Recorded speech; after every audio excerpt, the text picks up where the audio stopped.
Welcome to the Clicks and Giggles podcast. Your host, Jordan Rothwell Perry here, and I am excited to chat about some fun things, little nerdy things, but also if you are listening in August or September, I want to invite you to the Get Away to Get It Done all-inclusive 3-day retreat with Coach Amber B, Jennifer Seiss, and then I will be there too.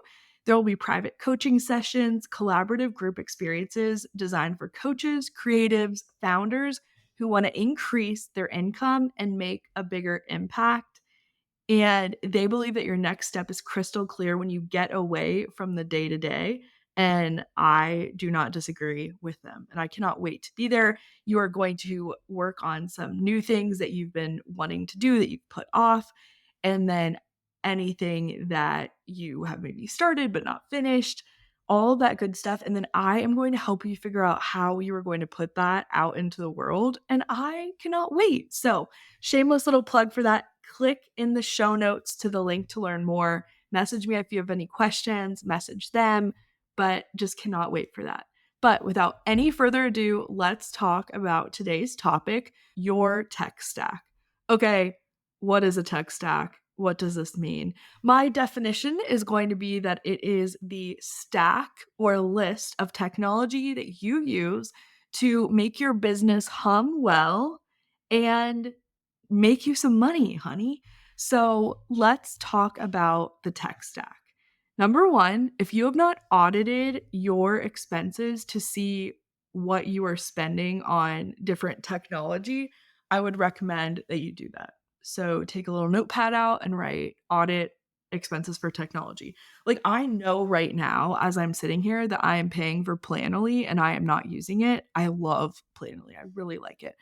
And I need to either use it or stop paying for it. So just something for you to look at and think about. I even asked my CPA, I'm like, Jackie, is this normal what I spend on technology? She's like, yes, this is very normal. So if you need to ask your CPA too, just be like, do you see other people spending this much on tech and all this good stuff? And if it's what makes your business hum well, then it makes sense, right? So I want to talk about people who are at different stages in business. And number one, shameless plug for HoneyBook. I believe if you are just getting started as a coach, consultant, service provider, and you need contracts, proposals, and payment, that is the route to go. So in the beginning, I just used HoneyBook. I would send a proposal, they would sign, we'd get going, and it is great. I still use it almost 5 years in. It's great. I think I've been with HoneyBook since like 2019. Still use it. I think I pay like $39 a month and love it. I'll put a code in the show notes too for you. So that is really like the all-encompassing one. If you are like, I need to have someone sign something, agree to terms, and take money, whether it's recurring money or whether it's a project, HoneyBook is your gal. And so then let's talk about I need to nurture leads. I need to reach people. Then I recommend Flowdesk. Flowdesk is awesome. You can use it to make little like air quote web pages of page forms where people can opt into your site. If you do not have a website yet or opt into your emails, if you don't have a website yet, you can use it in the beginning to just get traffic to build your list and go from there. You can do lots of crazy, exciting sequences once you're in Flowdesk, or you can keep it simple and say, hey, if they fill out this form, send them this guide, and then you can start nurturing them from there. So big fan of Flowdesk, and I'll have a code in the show notes for you to get 50% off too. So I think if you're just getting started, something like HoneyBook and Flowdesk is perfect, and you could probably use that for a really long time. And then I would add in Squarespace. So if you are selling, say, like challenges or different offers that they may need to just pay you X amount of money and get the deliverable, that is where some sort of Squarespace and Thrivecart combo could come in. I see a lot of people like bootstrapping and embedding Thrivecart into their Squarespace site if they're not ready for a bigger platform like, say, Kajabi or Kartra, which we'll talk about in a minute. So Really a big fan of Squarespace. I like Showit too, but you have to be more of a designer, in my opinion, to use Showit. And if you are bootstrapping and doing this on your own, that's just not how it works. So Squarespace is great. And then you can embed Thrivecart into your pages. And my recommendation is like if you're doing more of like a Flowdesk honeybook in the beginning, like just getting people on your list, all that good stuff. Flowdesk can tell you like who hit the page and all that good stuff, like what the conversion rate of the guide is, but you're not going to have the SEO benefits and start getting indexed in Google, which is where that long-term play of search comes in. So I wouldn't do that forever by any means. I would then mosey on over to Squarespace, and you can sell some things through Squarespace, so look at that too. The thing about Thrivecart that's pretty cool is it is lifetime access once you buy it. So I think I paid like $600 for it. I still have it. Not really using it right now, but if I needed to sell something easily, I would just embed a Thrivecart sales page into my Squarespace site. So big fan of that. That's more of like a bootstrapping experience in my opinion because it's just separate platforms, right? If you want more of this all-in-one experience, then I want you to look at Kajabi or Kartra. I'm not a Kartra fan. Olivia Miller is. We fight about it. It's like the only thing we will fight about, honestly, because I've just Kartra and tracking for ads is just not that girl. And so you have to make sure the pixel is on every single page as well as you have to do that for Showit. So that just like puts it not on the top of my list. And other than that, I mean, I think Kartra is fine. Kartra doesn't make the pages like a website. So my whole thing is like, if you're going to spend that much time making pretty sales pages, it might as well all be connected and together and look uniform. And that is what Kajabi does. So most of my clients are on Kajabi just because of the uniform experience of it. Love how you can pull up people easily in Kajabi, look at their customer journey, what tags they have when they opted in, all that good stuff. My program clicks that count, everything for it is through Kajabi. So the course side of the program is in there, the reminders for weekly calls is in there, and all that good stuff. And so when I redo my site, I think I'll probably move it over to Kajabi. I have clients who are like 50-50. Some clients' sites are still on like Squarespace or WordPress, but their whole like infrastructure of their business is in Kajabi. And some actually use Kajabi for the site. And fun fact for Coach Shannon, she'll be launching her beautiful site and coaching into the world soon. We just did a Kajabi build for her. So we took some of the pages, spruced them up, and then once she's ready to build out the group coaching side of things, she'll do that there. So that was super fun. But yeah, Kajabi is just a great like one-stop shop to have everything live there. Some people say the email deliverability isn't as good, and so I have some clients who use Kajabi and Flowdesk. I am in that camp too. I use Kajabi for my programs, Honeybook for coaching, consulting. All my monthly recurring retainers are in Honeybook, and then I use Flowdesk for emails. I think they're just prettier, and it's worth spending that money to have the aesthetic too. And you can decide, right? You can be like, this is my budget for tech. But if it's something that makes your business hum and work well, then it's worth spending money on. And I almost forgot the love of my life, which is Zapier.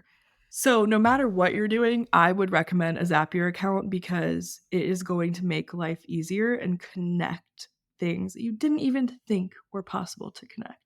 And so, some fun zaps that I have set up is zaps for when purchases come through, zaps when my clients pay me, zaps when a contract is signed, and then my team, we just freaking get in motion and start doing the things, building out the calls schedule, building out, what happens next in the onboarding process.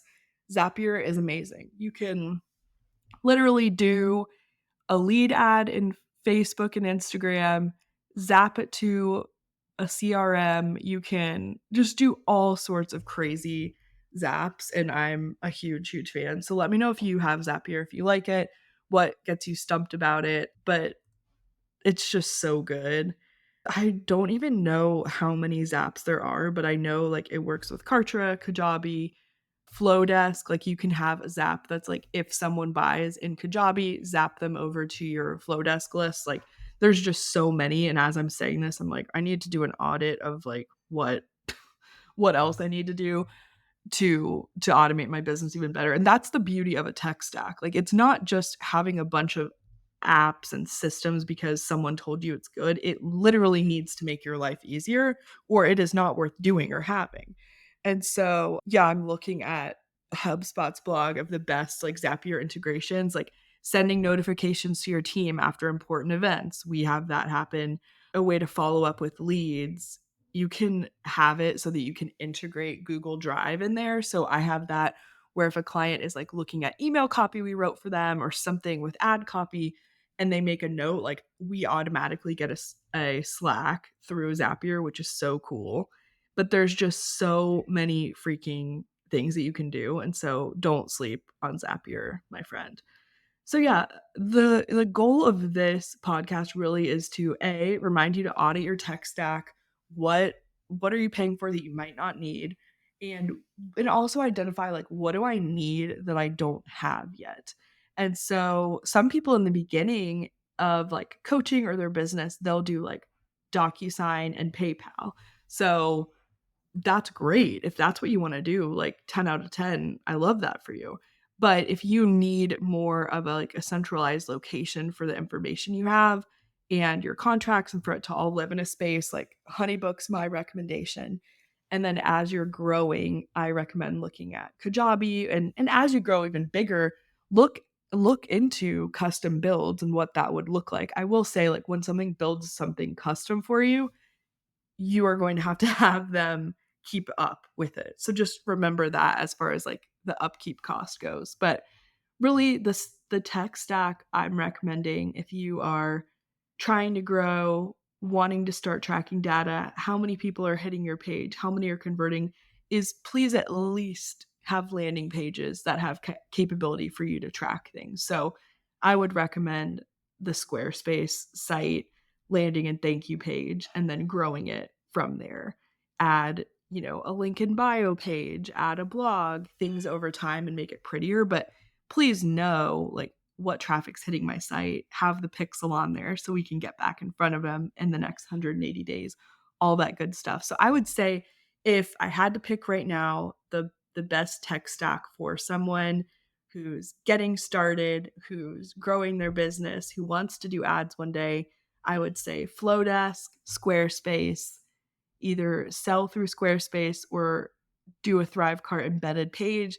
And then for some contracts, look into Honeybook. And that's kind of my stack too.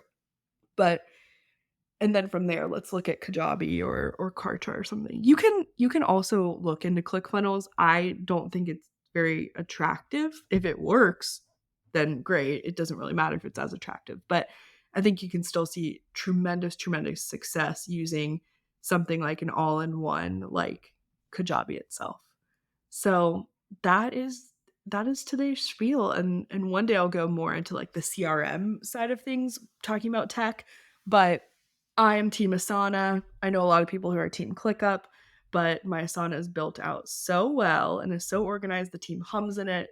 Shout out Riz for pulling that together and helping us with that. But I am Team Asana, and that is something to look at, even getting on their free version, so you can start freeing up your notebooks and putting in a place to live as you scale and grow your business. Because I'll tell you what, nothing is harder than having a business that runs just in your noggin.